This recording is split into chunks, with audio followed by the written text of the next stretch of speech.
Hey everyone, it's John Davidson with Reclaiming Christendom. Welcome back. I want to quickly talk to you today again about something we've talked about in the past, but it keeps coming up in the news cycle.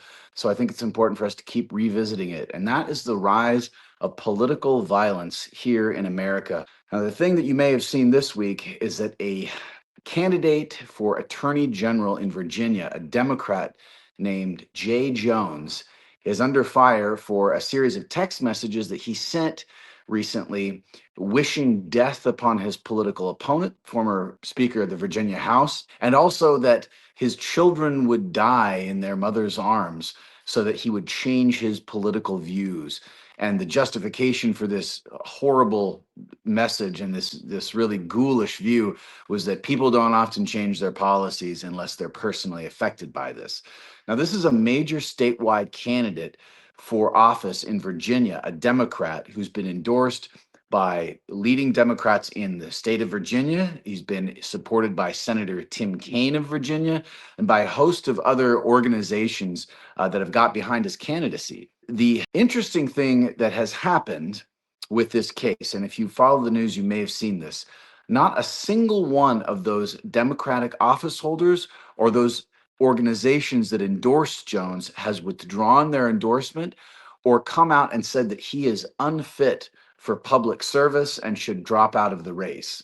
Not a single one. This is the kind of political rhetoric that we're not used to seeing in America. Even though we do have heated political rhetoric and we do have, a rising division and tensions in this country, you don't normally see a candidate that's part of a major political party that's exposed in this way, wishing death upon their opponents in really gruesome, detailed messages. You can look it up if you're interested. I wouldn't recommend it. That is continues to enjoy the institutional support of his party. Now, how can we explain this? But one of the things about being a liberal is that you're supposed to be tolerant of other people's opinions. You're supposed to be open to rational discourse and open-minded debate. And that doesn't seem to be happening.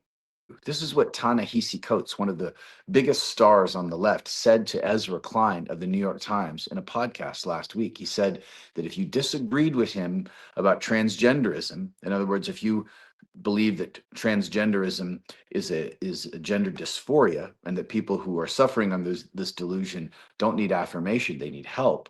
If you believe that, it's not worth talking to you. And so they end up in this sort of intellectual box canyon. They end up on a dead end where they are, on the one hand, committed to rational discourse and open-minded debate, and on the other hand, they're not willing to talk to people who they consider fundamentally immoral. They view the opposing side as irredeemable, not worth talking to. And the problem with that is that when you have a group of people who believes their opponents are not worth talking to, the only thing that's left to them is coercion, is force, is violence. And that, I think, is why we're seeing the left in America embrace violence, not just as a rhetorical device, but actually embrace actual violence, as you saw after Charlie Kirk's assassination in a really disturbing way.